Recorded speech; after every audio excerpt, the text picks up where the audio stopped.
everyone, and welcome to another installment of Chamber Chats.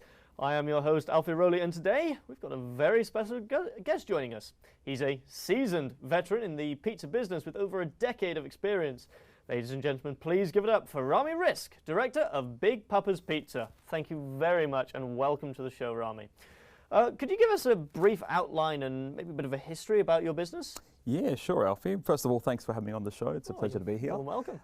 Brief outline. So, look, we've been around for quite some time now, 18 years in the industry. Starting off in Logan Lee at one stage for the first 5 years, and in 2010 we relocated to our home, which has been the longest, which is obviously in Camira. So, been there since 2010. Right, okay. And obviously, so family-owned, family-run business.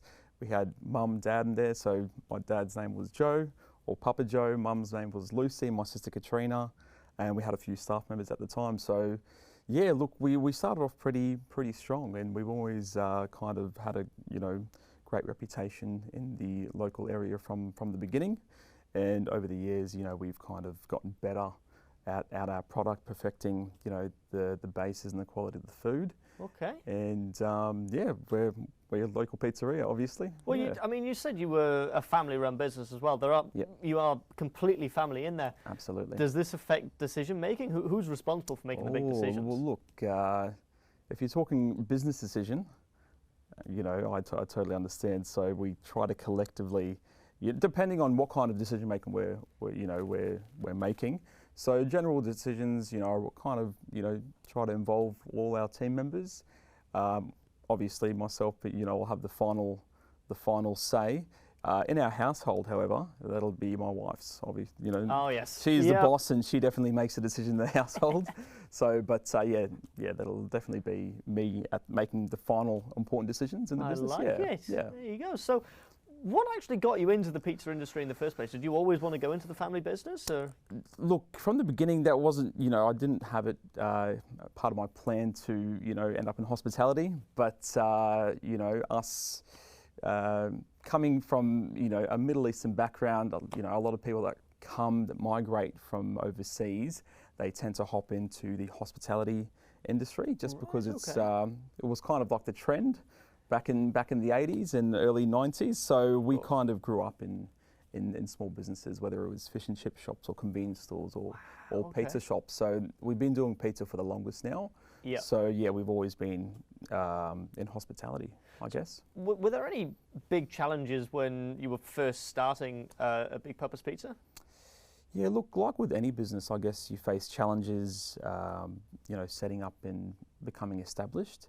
But over time, you kind of find your niche and your target market, and obviously you advertise, you get your name out there, and of course, yeah. Network with the locals in the area. Yeah. So yeah. Were there any particular strategies that you implemented to overcome these difficulties and kind of expand the business? Expanding the business, yeah. Look. Obviously, having a good product is most important, good product or service.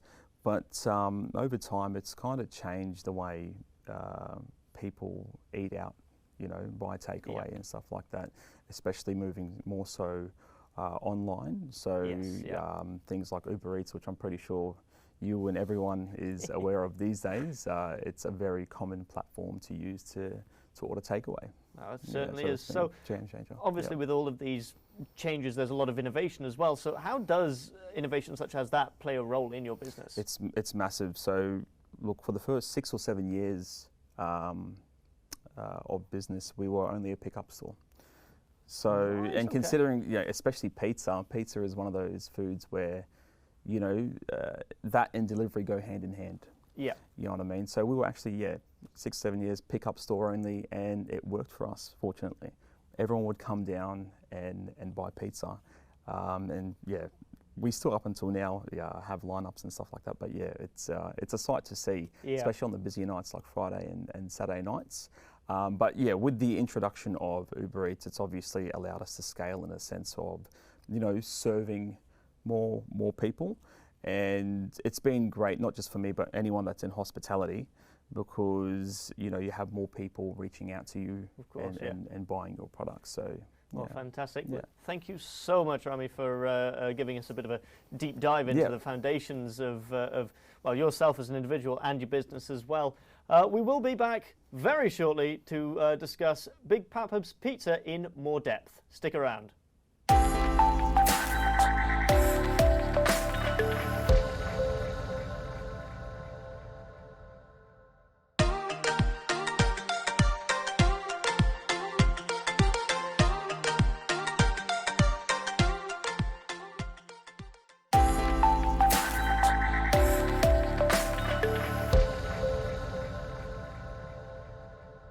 Hello and welcome back to Chamber Chats. I am still your host, Alfie Rowley, and today we've got a very special guest, Ramee Rizk, director of Big Pappas Pizza, joining us today. As everyone knows, the COVID-19 pandemic caused businesses to change in how they operated significantly. Now, today we will welcome back Ramee to discuss how the pandemic affected Big Pappas Pizza. So, Ramee, what challenges, if any, did you have to endure through the pandemic, and how were you able to overcome them? Yeah, obviously, COVID was a tough time for everyone, not just us. And thankfully, it's in all but a memory now. Oh yes. But we had to make some massive changes during the time that COVID came about, and we were still, there was that sense of fear. We didn't know what was going on, but to maintain social distancing measures that were put in place at the time, we actually had to put a temporary table at the front door of our business as a means to not allow anyone to come in, because our waiting area wasn't big enough. I think we could only have 3 people at the time. Right, so in terms of efficiency, it just wouldn't work. So we pretty much put a table at the front of the store, told everyone we had to serve them from outside, and obviously hand sanitizer, whatnot. We were trying to. Things were like, processing FPOS payments. We'd hold the machine right in front of us because everyone was scared, right? You didn't know who had it, who didn't. You didn't want to catch it, So, very scary times, but we managed to pull through. But one of the massive changes was pretty much blocking everyone from coming into 100%. The store. So, were there any other additional changes that you had to make during the pandemic? Like, did you have to go online at all, or was it? Look, so we were always online at that time. Uber Eats was well established. We don't have our own in-house delivery service. We didn't have that at the time, but Uber Eats was around, DoorDash was around, Menulog was around, and thankfully we were always kind of an essential service. So food. We're already in a takeaway business, right? So we were never actually shut down. We couldn't, close at the time. But so you were able to continue trading through the pandemic. Yeah. How did trading through then compare to trading now? Has it affected it at all? I mean, COVID was kind of a blessing in disguise for us. So obviously very unfortunate for a lot of people who had jobs that lost their jobs, people that had restaurants had to, close or shut down. But we were very blessed to, still be categorised, like I said, as an essential service because we're a takeaway business, so which allowed us to stay open and people, still come and pick up pizza. So with the other strategies that you implemented, have there any that you've actually continued to use through the pandemic? Yeah, so ever since the pandemic, had finished, or at least towards the end of it, we actually did renovations in the store. So which kind of, so back to what I was saying earlier on about efficiency, trying to be, because we're pretty busy as it is. So being efficient in our industry is very important. So we did renovations and pretty much we moved our original counter all the way forward. We opened up the whole shop front completely, so we're able to serve a lot of customers, like more than one customer at the same time. Before it was like a 1.5 metre opening. So we'd have to serve drivers and customers at the same time. It was chaos. People would come up to me and they'd say, "Mate, what's going on?" And I'm like, "Mate, I don't know what you're talking about." He's like, "Come outside and see the lineup, down around the corner here." So crazy times. So do you think the pandemic itself has actually given the business almost a new direction in terms of a business plan? Yeah, absolutely. So we're trying to have more integrated systems now as a means to, streamline our services, quicker turnaround times with, getting the orders in and pumping them out.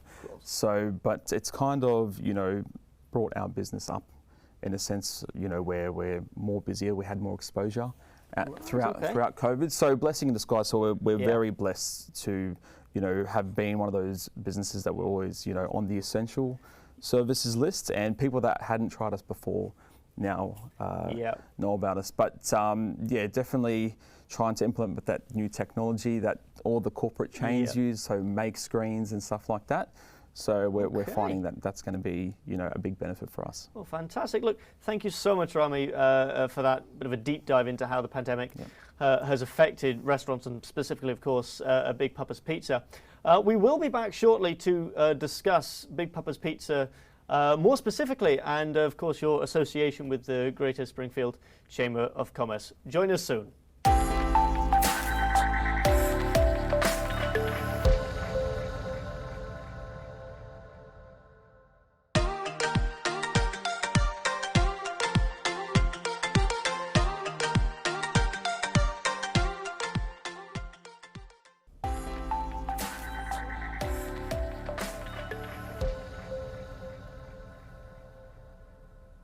Well, ladies and gentlemen, we've reached our final segment, and with that, I'd like to take things in a slightly different direction and discuss further with you, Ramee, about your business's involvement with the Greater Springfield Chamber of Commerce.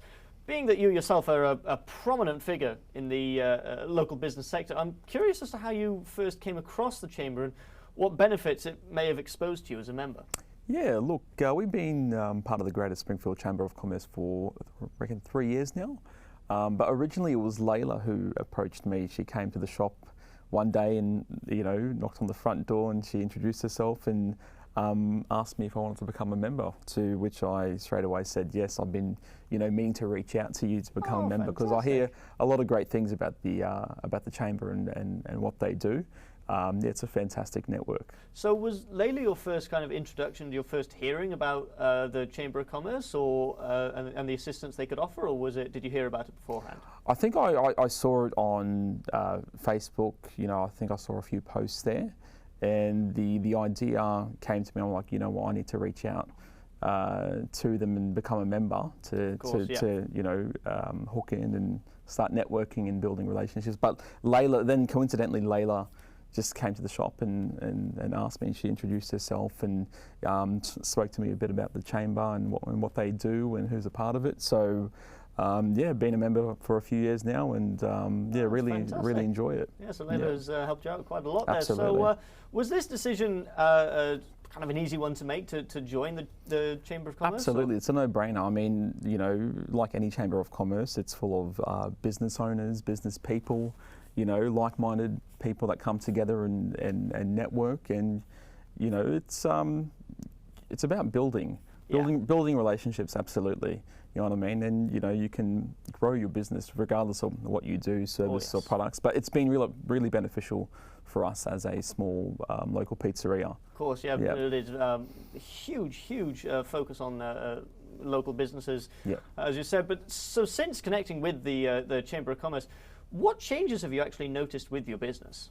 Well, obviously more orders coming through. Layla and Neil, they regularly order food, order pizzas for their meetings and stuff like that. But definitely more people coming through and buying our product and spreading the word. You know what I mean? So definitely more exposure for our business. So it's been great. Yeah, because word of mouth. Word of mouth is of course the one of the best advertisements. Absolutely. Absolutely. But have you been able to attend all of or most of the networking events that they have? Being in hospitality, I tend to work late a lot of nights, so I try to get it to as many as I possibly can.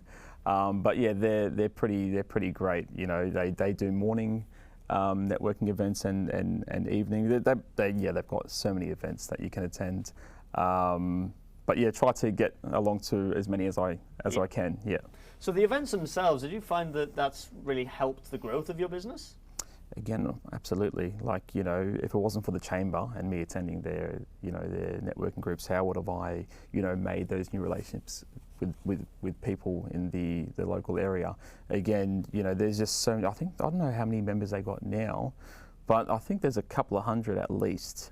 Yeah, I think it said there's about 100 and counting at the moment. Okay. So it's it is. There's a vast range of local businesses that are part of the chamber. But yeah, look, if you haven't attended one, I strongly recommend you do so, because you'll soon learn very quickly that you'll get to, and it's a friendly environment all the time. They do it at the Brookwater Golf Course or the Orion Hotel. Yep. They do some events there, but as soon as you walk in, you're greeted, everyone's smiling, everyone's happy. It's a good vibe, so it's very easy to interact and network with locals. Fantastic. So, how have you found the Chamber of Commerce experience in total overall? It's been fantastic, and I strongly recommend anyone who's not a part, anyone who's a local business who's not a part of it, please join, because I strongly believe it's beneficial to anyone's business wanting to grow and scale. Fantastic. Well, Ramee, thank you so much for joining us here. And well, that's all we've got for this episode of Chamber Chats. I would like to first extend my hand in thanking our very special guest, Ramee Rizk from Big Pappas Pizza, for sharing both his business insight and how it's built his expertise. If you would like to find further information or advice for starting a business, please head to gscc.com.au. Until next time, everyone, I have been your host, Alfie. Thank you very much for joining us, and we will see you next time on Chamber Chats.